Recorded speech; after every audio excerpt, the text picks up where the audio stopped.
नमस्कार दोस्तों, news book में एक बार फिर से आपका स्वागत है। हमें जितने भी व्यूअर देख रहे हैं मैं उनका तहे दिल से धन्यवाद देता हूं। दोस्तों, इस समय आप देख रहे हैं कि यूपी में इस समय बहुत ही एक चर्चा का विषय बना हुआ है एक मुद्दा, जिस मुद्दे का नाम है केशव प्रसाद मौर्य। जी हाँ दोस्तों, आप लोगों ने सही सुना। मैं गगनदीप सिंह न्यूज बुक में आपका स्वागत करता हूं। अब चलिए आपको हम ले चलते हैं उस चर्चा में। दोस्तों, चर्चा इस बात की है कि जो केशव प्रसाद मौर्य हैं उप मुख्यमंत्री, जो बीजेपी की तरफ से, उनका इस समय सीएम बनना लगभग 2027 में तय माना जा रहा है। यह सूत्रों के हवाले से खबर हम लोग को मिली है कि यह जो सीएम योगी आदित्यनाथ जी हैं, उनको रिप्लेस केशव प्रसाद मौर्य कर सकते हैं।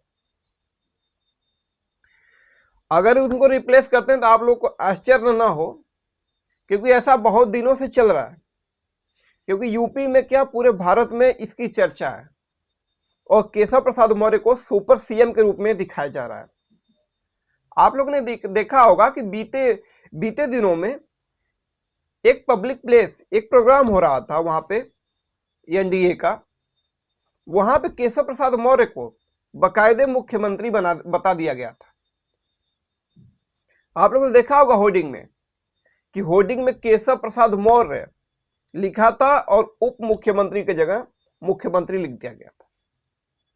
इसका साफ साफ संदेश है, और इसका साफ साफ मतलब जो राजनीतिज्ञ हैं, जो राजनीति के बारे में थोड़ा मोड़ा जानते हैं, उनको यह बहुत बड़ी खबर है।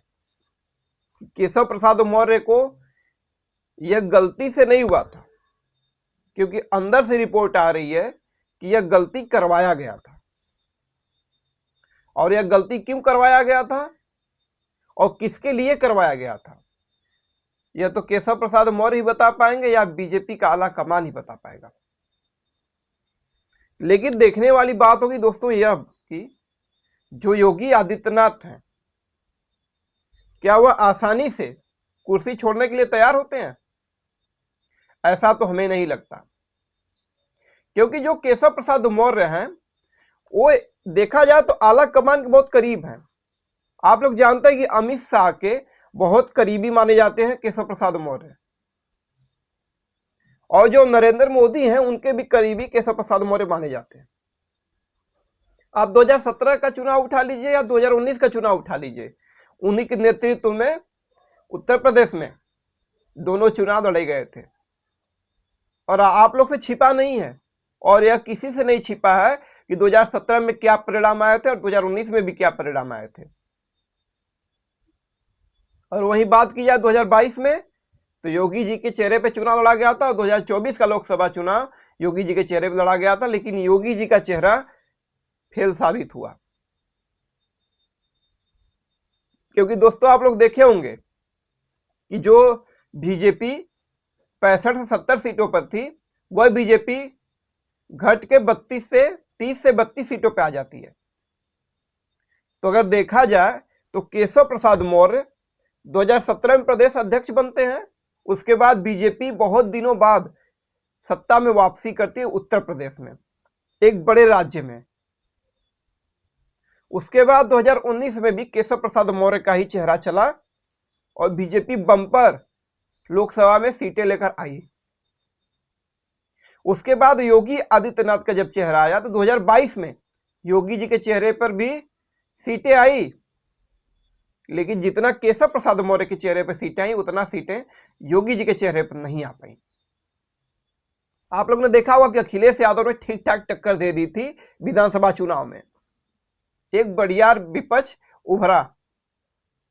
और उसके बाद आप लोगों ने देखा होगा कि 2024 वाला चुनाव भी योगी जी के चेहरे पर ही लड़ा गया, लेकिन परिणाम सबके सामने है और सब लोग जानते हैं कि प्रधानमंत्री तक भी काउंटिंग में 5 से 6 घंटा पीछे रहे। यह बहुत बड़ी बात है कि जो एनडीए का प्रधानमंत्री हो, डबल इंजन सरकार हो, उसका प्रधानमंत्री जो है वह 4-5 घंटा पीछे चले काउंटिंग में, तो यह बहुत बड़ी बात है। आप लोग सोचिए, अगर वहां पे प्रियंका गांधी या कोई बड़ा चेहरा अगर वहां खड़ा होता तो न जाने प्रधानमंत्री जी जहां 1 लाख 1.5 लाख वोट से जीते हैं वहां शायद मार्जिन और कम हो जाता, जहां प्रधानमंत्री 2 से 3 से 4 लाख 5 लाख वोटों से जीत रहे थे। वहां पर भी योगी जी के ऊपर ही ठिकरा फोड़ा गया। और आप लोगों ने बीच में देखा होगा कि योगी जी ने साफ साफ संदेशों में कह दिया था कि मेरे लिए मुख्यमंत्री की जो कुर्सी है वह बड़ी नहीं है, मेरे लिए जो मठ की कुर्सी है गोरखपुर वह सबसे बड़ी है। उसके बाद केशव प्रसाद मौर्य का बयान आता है कि जो सीएम की कुर्सी है वह सबसे बड़ी होती है। तो यह बहुत दिनों से दोनों लोग में खटपट चलता है और चल रहा है। इस समय योगी जी और केशव प्रसाद मौर्य जी एक ही स्टेज पर अलग अलग बयान देते हैं। योगी जी भी और केशव प्रसाद मौर्य भी। ऐसा क्यों है मैं आपको बता रहा हूं। अगर देखा जाए तो केशव प्रसाद मौर्य के पीछे आलाकमान खड़ा है, लेकिन योगी जी के पीछे कोई आलाकमान नहीं है। जो भी है खुद योगी जी हैं। और देखते हैं दोस्तों, लेकिन यही लग रहा है देखने में कि केशव प्रसाद मौर्य 2027 में आते आते या 2027 चुनाव उन्हीं के नेतृत्व में लड़ा जाए या प्रदेश अध्यक्ष बना के लड़ा जाए या तो खुद उनको मुख्यमंत्री की कुर्सी गिफ्ट कर दिया जाए। और अगर 2027 में अगर बीजेपी निकलती है, अगर निकलती है तब, मैं यह नहीं कर रहा हूं कि निकलती है, अगर निकलती है तब, क्योंकि अखिलेश यादव जो समाजवादी पार्टी के जो राष्ट्रीय अध्यक्ष हैं वो भी बहुत कड़ा टक्कर आप लोगों ने देखा कि 2024 लोकसभा चुनाव में दिए हैं, वो भी पीछे रहने वाले नहीं है। तो इसमें बहुत कड़ा मुकाबला 2027 में देखने को मिलेगा। लेकिन मैं आपको मोटा मोटी बता देता हूं कि अगर भारतीय जनता पार्टी अगर वहां सरकार बनाने में कामयाब होती है उत्तर प्रदेश में, तो हो सके तो अगली बार आपको केशव प्रसाद मौर्य मुख्यमंत्री का और मुख्यमंत्री के रूप में नजर आ जाए, इसमें आपको अचंभव नहीं होना चाहिए। क्योंकि केशव प्रसाद मौर्य के जो भी लोग हैं, जो भी कार्यकर्ता हैं, जो भी चाहने वाले हैं, वह सोच रहे हैं जल्द से जल्द केशव प्रसाद मौर्य पंचायत चुनाव के बाद मुख्यमंत्री बन जाएं। लेकिन शायद ऐसा असंभव लग रहा है दोस्तों, लेकिन आने वाले समय में हो सकता है कि केशव प्रसाद मौर्य मुख्यमंत्री बनते हुए दिखें। तो दोस्तों यह खबर यहीं तक।